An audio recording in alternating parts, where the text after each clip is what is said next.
अस्सलामुअलैकुम दोस्तों, मेरा नाम डॉक्टर अली असगर है और आज की इस वीडियो में हम डिस्कस करने जा रहे हैं silly mistakes of student in aptitude test.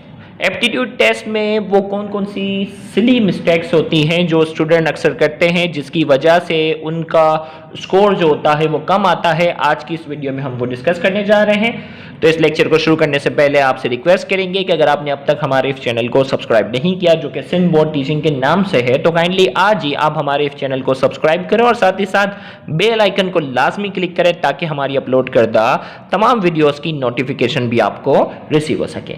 तो आइए, हमने जो टाइटल रखा है silly mistakes of student in aptitude test. याद रहे, एक होती है मिस्टेक यानी इंसान को कोई चीज़ ना आ रही हो, और एक होती है सिली मिस्टेक यानी हमें आ रही हो और हमें उस टॉपिक पर कमांड भी हासिल हो और कमांड हासिल होने के बावजूद भी वो सवाल हमसे गलत हो, तो वो कहलाता है सिली मिस्टेक्स में। कैसे? What are silly mistakes? सबसे पहले तो मैं ये बताऊंगा, the mistake which is showing a lack of common sense और जजमेंट। ऐसी गलती जो ये जाहिर करे कि यार क्या उस वक्त कॉमन सेंस नहीं था, क्या मेरा दिमाग काम नहीं कर रहा था। अक्सर बच्चे यही करते हैं, पेपर देकर आते हैं, पेपर देने के बाद जब आंसर की चेक करते हैं, यार ये तो बिल्कुल बच्चों वाला सवाल था, ये तो मुझे आ रहा था, पता नहीं कैसे गलत हो गया। हमने अब तक मॉक टेस्ट 1 और मॉक टेस्ट 2 जब कंडक्ट किए तो उसमें मुख्तलिफ सवालात को मैं देख रहा था और कौन से सवालात जो हैं जो बहुत ज़्यादा आसान होने के बावजूद भी उसमें गलतियां बहुत ज़्यादा हैं, तो मैं आज की इस वीडियो में उनको डिस्कस करूंगा। उम्मीद है कि आज की इस वीडियो से आपको बहुत ज़्यादा फायदा होगा। तो याद रहे कि ऐसे सवालात जो अक्सर हम गलत करके आते हैं और उसके बाद हमें यह एहसास होता है क्या उस वक्त हमारा कॉमन सेंस काम नहीं कर रहा था, क्या उस वक्त हम सही तरीके से जज क्यों नहीं कर पाए, हालांकि वो टॉपिक हमें अच्छे से आता भी था। तो आइए, सबसे पहले मैं आपको टिप दूंगा, read all options before making your answer. जल्दबाजी जो होती है वो बहुत बड़ी खराब चीज होती है जो सबसे पहले देखी गई। कोई भी एमसीक्यू आपने करना है, एक बात ये तय कर लेना है कि तमाम ऑप्शन को लाजमी रीड करना है, ये याद रखिएगा। जिसमें मैं आपको एग्जांपल देता हूं, the behaviour which is genetically determined and pre program is known as. अक्सर ये लाइन आएगी ना, तो ये टॉपिक बच्चों का इतना स्ट्रॉन्ग टॉपिक होता है, इतना पक्का उनको याद होता है, फौरन पता होता है कि प्री प्रोग्राम और जेनेटिकली डिटरमाइंड बिहेवियर जो होता है वो इनेट बिहेवियर होता है। चल भाई, इनेट बिहेवियर लगा कर आगे ठक। अगर उसने सारे ऑप्शन पे फौरन नजर पड़ी ना, इनेट बिहेवियर लगाकर फौरन क्या हो गया, आगे बढ़ गया। लेकिन मसला जो ये आ गया कि दूसरा ऑप्शन लर्न बिहेवियर था, इंस्टिंक्टिव बिहेवियर इनेट बिहेवियर का दूसरा नाम था। तो इसका जो इस एमसीक्यू का जो आंसर है वो क्या था, हकीकत में था डी। आपने जल्दबाजी में क्या लगा दिया, ए। वजह क्या थी, ओवर कॉन्फिडेंस। वजह क्या थी, खुशी के मारे गलत हो गया। और बे यार ये तो बच्चों वाला सवाल है, एंट्री टेस्ट में ऐसा सवाल आ गया, चलो भाई फौरन से लगाकर आप आगे बढ़ गए। जब आंसर की चेक करते हो तो उस वक्त आप सर पकड़ते हो कि क्या उस वक्त कॉमन सेंस मेरा काम कर रहा था या नहीं कर रहा था, ऐसी बेवकूफ़ाना गलती मुझसे कैसे हो गई, बस आप इसी सोच में पड़ जाते हो।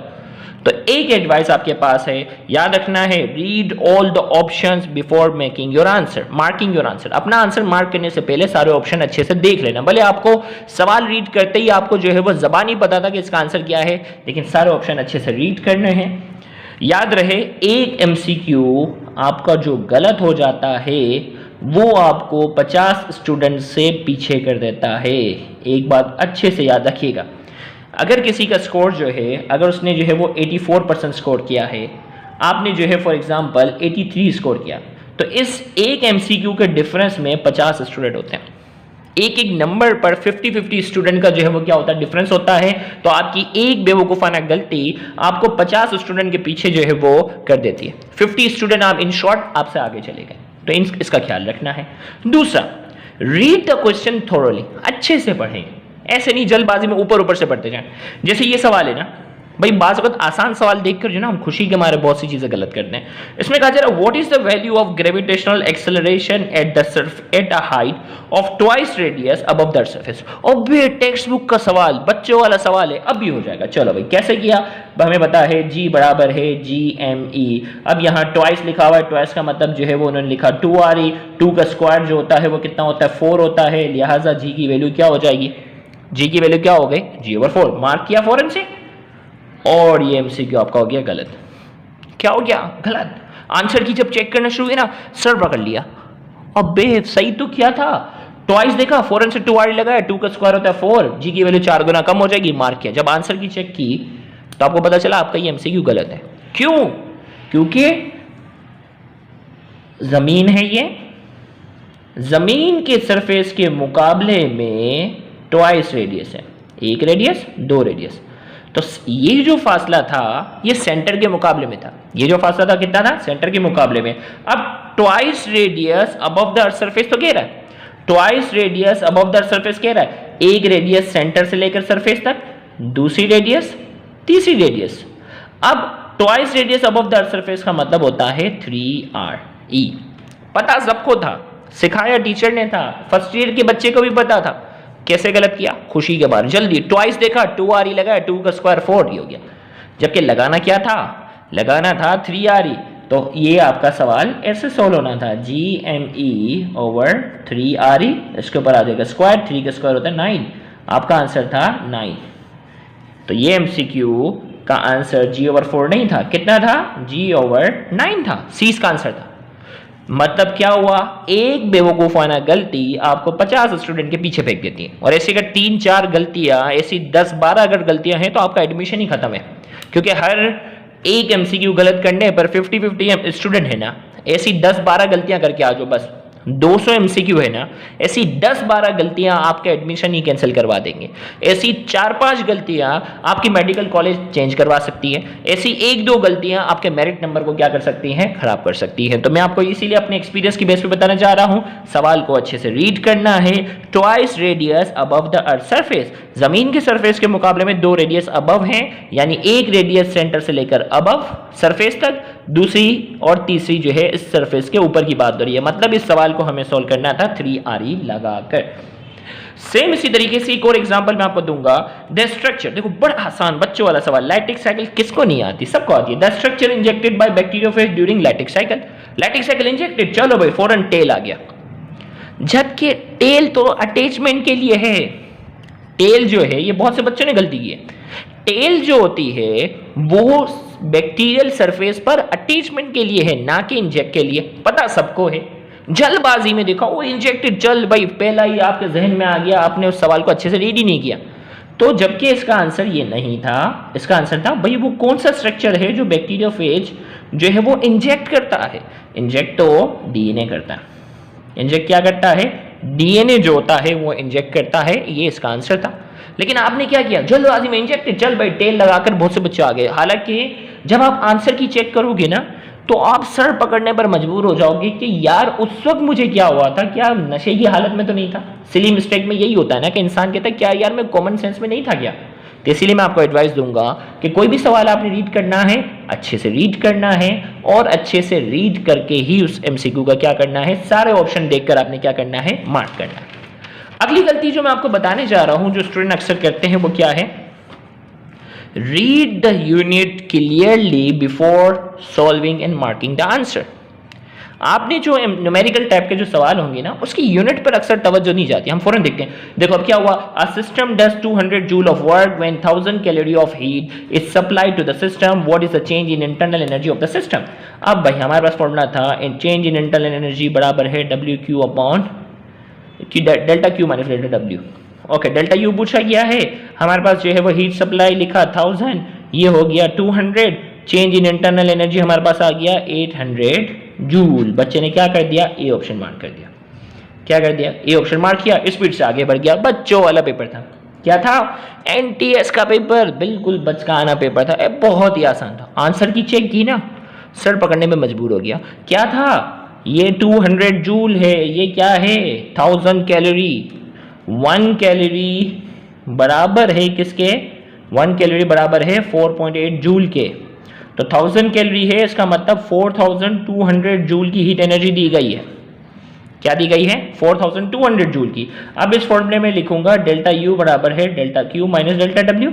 इसमें हमारे पास जो है वो 4200 है, W हमारे पास जो है वो 200 है। आंसर आ रहा था कितना? 4000 जूल। आंसर कितना आ रहा था? 4000 जूल। आप क्या लगा कर आए? 8000 जूल। गलती कैसे हुई? यूनिट देखा ही नहीं था। न्यूमेरिकल सॉल्व किया, अबे न्यूमेरिकल में तो हम चैंपियन हैं, हमें कोई हरा नहीं सकता। लेकिन अक्सर एमटीएस ही हरकत करता है, क्योंकि आपके टेक्स्ट बुक में, आपके पास पेपर में कभी इस टाइप की हरकत जो है वो हुई नहीं है इंटर लेवल पर। उसमें सेम यूनिट होता है, हम आदि होते हैं ना, स्पीड से भाई सॉल्व किया फौरन आगे बढ़ते गए।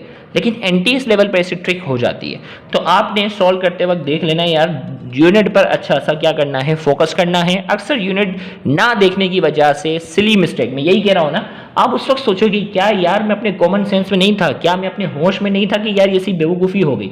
और ऐसी बेवकूफ़ी ही मैं आपको अब भी कह रहा हूँ, पेपर बहुत आसान होता है। एक एक करके एमसीक्यू को चैप्टर वाइज हम डिस्कस करते गए एनटीएस के। आपको क्या लगा, आसान थे ना? आप बोलेंगे सर एनटीएस का पेपर तो बहुत आसान है। कब से? 2009 से लेकर 2019 तक 11 साल के हमने पास पेपर देखे, और उसमें मुश्किल से मुश्किल कहने वाले पेपर भी हमने देख लिए, लेकिन वो मेजोरिटी क्या थे, आसान थे।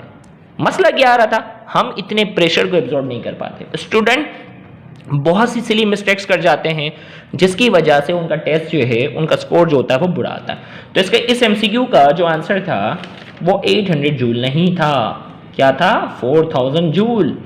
समझ रहे हो गलती क्या हुई? आप उस वक्त सर पकड़ोगे। याद रखना, जो एमसीक्यू आपको नहीं आता और वो गलत हुआ ना, आपको अफसोस नहीं होगा।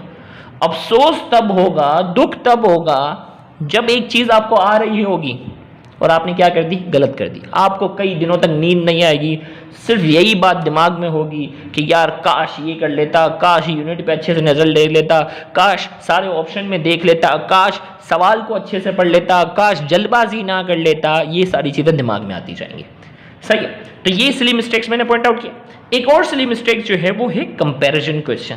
कंपैरिजन क्वेश्चंस क्या है, sliding friction is dash than rolling friction. इसमें पूछा गया है कि स्लाइडिंग फ्रिक्शन जो है वो रोलिंग फ्रिक्शन के मुकाबले में क्या है।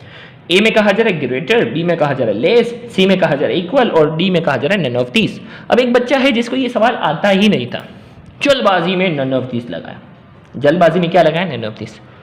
मुझे ये बताओ, क्या इस सवाल में चौथा ऑप्शन मुमकिन था? चौथा ऑप्शन मुमकिन था ही नहीं, क्योंकि या तो एक चीज दूसरे के मुकाबले में ज्यादा हो सकती है, या एक चीज दूसरे के मुकाबले में कम हो सकती है, या एक चीज दूसरे के बराबर हो सकती है। तीन पॉसिबिलिटी है, ग्रेटर, लेस और इक्वल। चौथी पॉसिबिलिटी है ही नहीं। और बच्चे जो है, मैंने अक्सर देखा है, नन ऑफ द अबव। कोई भी दो चीजों के दरमियान जब कंपैरिजन होता है ना, ग्रेटर, लेस, इक्वल, और उसके बाद नन ऑफ द अबव होता है, none of the above mark करके आ रहे होते हैं। तो मैं उनसे कहता हूं, बेटा आपका कॉमन सेंस काम कर रहा है, नहीं कर रहा? क्या आप अपने जजमेंट के लिहाज से सोचें, क्या इसमें चौथा ऑप्शन मुमकिन था? फिर उसको कहते हैं हाँ सर इसमें तो चौथा ऑप्शन मुमकिन ही नहीं था, तो फिर चौथा ऑप्शन मार्क क्यों किया? तो सेम यही बताने जा रहे हैं कि जब भी कंपैरिजन वाला क्वेश्चन हो और अगर आपको ना आ रहा हो, तो उसमें नन ऑफ दिस तो हो नहीं सकता। या तो वो ग्रेटर है, या वो लेस है, या वो इक्वल है। नन ऑफ दिस लगाते हो तो ये क्या कहलाती है, सिली मिस्टेक कहलाती है, ये बेवकूफ़ाना गलती कहलाती है। तो अब देखो भाई, स्लाइडिंग फ्रिक्शन रोलिंग फ्रिक्शन के मुकाबले में क्या होती है, ग्रेटर है। ये तो चलो नॉलेज वाली बात आ गई, लेकिन अगर आपको मालूम ना होता तो नन ऑफ दिस इस किस्म के सवाल में कभी मार्क नहीं करना होता। इक्वल के भी चांसेस कम है भाई। जब दो चीज़ों को कंपेयर करवा रहे हैं ना, तो ज़्यादातर मामलात में या तो वो ग्रेटर है या लेस है। 50-50 हो गया ना, दो ऑप्शन हट गए ना, 50-50 की लाइफ लाइन दे दी मैंने आपको। भाई नन ऑफ दिस नहीं हो सकता, इक्वल के चांसेस भी बहुत कम है। हो सकता है लेकिन ज़्यादातर मामलात में इक्वल के चांसेस कम है, या तो ग्रेटर है या लेस है। अब आपने ग्रेटर या लेस में जाकर क्या करना है, तुक्का लगाना है। अगर आपको इस सवाल का आंसर नहीं आता और 50% चांस है, वो एमसीक्यू आपका क्या हो जाएगा, सही हो जाएगा। तो अब तक हमने मॉक टेस्ट 1 और मॉक टेस्ट 2 कंडक्ट करने के बाद जो सिली मिस्टेक्स स्टूडेंट के सामने आई थी वो मैंने डिस्कस की। उम्मीद करते हैं कि मजीद अगर कोई पेपर होते हैं उसमें जो सिली मिस्टेक्स स्टूडेंट के सामने आती जाएंगी वो मैं आपको एक्सप्लेन करता जाऊंगा, ताकि फाइनल एप्टीट्यूड टेस्ट से पहले आपकी तैयारी ऐसी मुकम्मल हो या इस किस्म की कोई बेवकूफ़ाना गलती आपसे कम अज़ कम ना हो। Thank you very much. अल्लाह हाफिज़।